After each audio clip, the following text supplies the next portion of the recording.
ಚೆನ್ನಮ್ಮ ಅವರು ದೇವೇಗೌಡರ ಪರಿಚಯ ಆದ ಕ್ಷಣದಿಂದಲೇ ನನಗೆ ಪರಿಚಯ ಆದರು. ನಾನು ಬಿ ಟಿ ಲಲಿತಾ ನಾಯಕ್ ಅಂತ, ಆ ಮಂತ್ರಿಮಂಡಲದಲ್ಲಿ ನಾನು ಮಂತ್ರಿ ಇದ್ದೆ.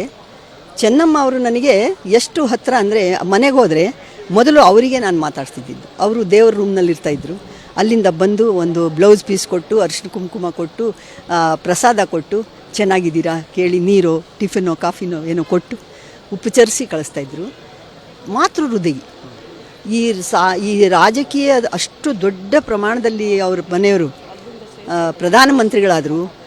ಆದರೂ ಕೂಡ ಅವರು ಯಾವ ರಾಜಕೀಯದ ಕುತಂತ್ರವನ್ನಾಗಲಿ ಅಥವಾ ಬೇರೆ ಒಂದು ರೀತಿಯಲ್ಲಿ ಯಾವುದೋ ಒಂದು ಹಪಹಪಿ ಆಗಲಿ ಅವರಿಗಿರಲಿಲ್ಲ. ಶಾಂತ ಮನಸ್ಸಿನಿಂದ ಅದನ್ನು ಸ್ವೀಕಾರ ಮಾಡಿದರು. ನಾನು ಹೇಗಿದ್ದೀನೋ ಹಾಗೇ ಇರ್ತೀನಿ, ಅಧಿಕಾರ ಬರುತ್ತೆ ಹೋಗುತ್ತೆ, ಗಂಡನಿಗೆ ಮಕ್ಕಳಿಗೆ ಸೊಸೆಗೆ ಎಲ್ರಿಗೂ ಬಂದಿದೆ, ಬರಲಿ, ನಾನು ಹೇಗಿದ್ದೀನಿ ಹಾಗಿದ್ದೀನಿ ಅನ್ನೋ ರೀತಿಯಲ್ಲಿ ಅವರು ನಡ್ಕೊಂಡ್ರು. ಅಷ್ಟು ಸರಳ ಸಜ್ಜನಿಕೆಯ ಉತ್ತಮ ಗೃಹಿಣಿ. ಮತ್ತು ಬರೋ ಹೋಗೋರಿಗೆ ಅವರು ತಾಯಿ ಸಮಾನರಾಗಿ ಕಾಣ್ತಾಯಿದ್ರು. ನನಗೆ ಎಷ್ಟೋ ಕಡೆ ಅವರು ದೇವೇಗೌಡರು ಬರೋಕ್ಕಾಗಲಾರ್ದಾಗ ಫಂಕ್ಷನ್ಗಳಿಗೆ ಚೆನ್ನಮ್ಮನ ಕರ್ಕೊಂಡು ಹೋಗ್ರಿ ಅಂತ ಹೇಳಿಬಿಡೋರು.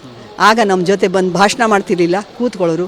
ಆ ವೇದಿಕೆಯಲ್ಲಿ ಪೂರ್ತಿ ಆ ಪ್ರೋಗ್ರಾಮ್ ಆಗೋ ತನಕ ನಮ್ಮ ಜೊತೆ ಕೂತು ಬರೋರು. ಈ ರೀತಿಯಲ್ಲಿ ಸಹಕಾರ ಕೊಟ್ಟಂಥ ಗೃಹಿಣಿಯಾಗಿ, ಈ ದೇಶದ ಪ್ರಧಾನಿಯ ಪತ್ನಿಯಾಗಿ, ಆ ಮಂತ್ರಿ ಕೇಂದ್ರ ಸಚಿವರ ತಾಯಿಯಾಗಿ, ಎಲ್ಲರಿಗೂ ಕೂಡ ಈ ಕರ್ನಾಟಕದ ಜನರಿಗೆ ಮಾದರಿಯ ತಾಯಿಯಾಗಿ ಅವರು ಬದುಕಿದರು. ಅವರಿಗೆ ನಾನು ಹಾರ್ದಿಕವಾದಂಥ ಶ್ರದ್ಧಾಂಜಲಿಗಳನ್ನ ಅರ್ಪಿಸ್ತೇನೆ. ನಮಸ್ಕಾರ.